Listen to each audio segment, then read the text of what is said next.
सिर्फ मुस्कुरा दीजिए और कह दीजिए ठीक हूँ, क्योंकि कोई किसी की हकीकत में परवाह नहीं करता। कहने को तो सब फिक्र करने वाले हैं, झूठे दिलासे देने वाले हैं, लेकिन जब मन उदास होता है और किसी की ज़रूरत महसूस होती है, तब कोई साथ नहीं होता। पापा अक्सर कहा करते थे, मजबूत बनो बेटा, माँ बाप रहम खा लेते हैं, ये दुनिया रहम नहीं खाएगी। कुछ लोग अपनी अकड़ की वजह से कीमती रिश्ते खो देते हैं और कुछ लोग रिश्ते बचाते बचाते अपनी कदर खो देते हैं।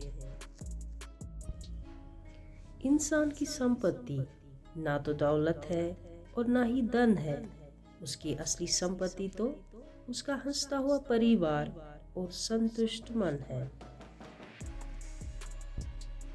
पास्ट सबका बुरा होता है, मगर इसका मतलब ये नहीं कि तुम एक गलत इंसान की वजह से किसी और को अपनी जिंदगी में आने का मौका ही ना दो।